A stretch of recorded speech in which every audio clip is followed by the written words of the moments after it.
Well, the National Careers Service is a new brand, and it was launched by Minister John Hayes in April.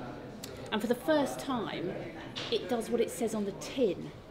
You know, we've had information, advice and guidance for young people and adults over the years. It's been called a variety of different things, but this time it really says National Careers Service, that's what it is.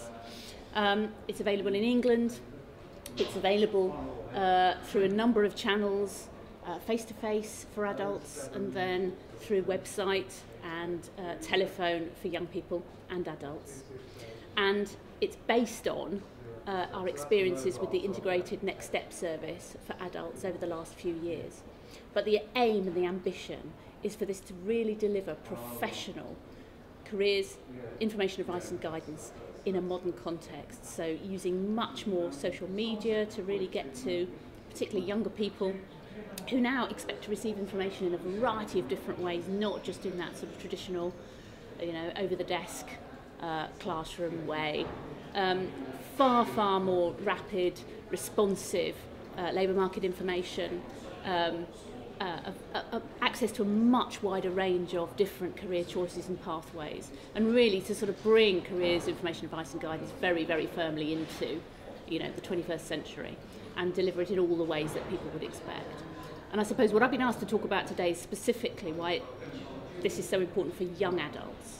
And of course, there's a window between the ages of 19 to 25 where a lot of people are making that transition from education to work. And all the evidence and research and experience shows that people who've had the right kind of guidance intervention, by a variety of different professionals and in a variety of different settings, do better in employment. They make better choices, they access more sustainable employment, and their careers ultimately go further if they've had that right intervention at the right time.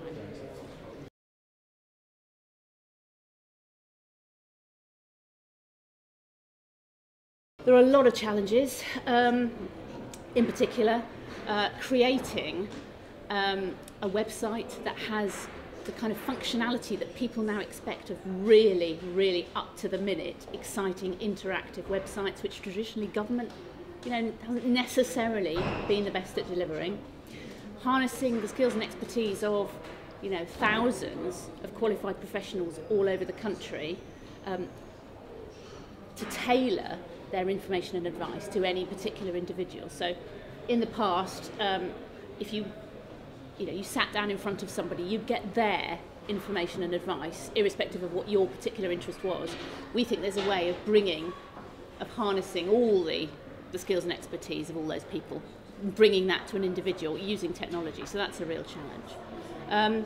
We are in very challenging economic times, so we have to make sure that people have got the right skills to give advice to people who are unemployed, facing some really difficult circumstances, needing to make the right choice about colleges and providers and courses, which are now a more diverse group of choices than people have ever seen before.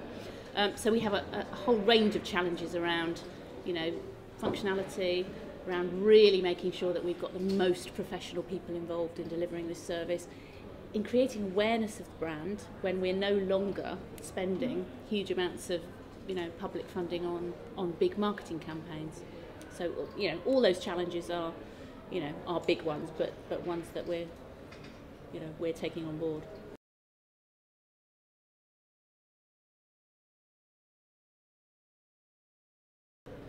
Just that this is meant to be an evolving service, and it's incredibly important that everybody continues to give their opinion and their advice to us about how we can improve it and what sort of services it needs to develop in future.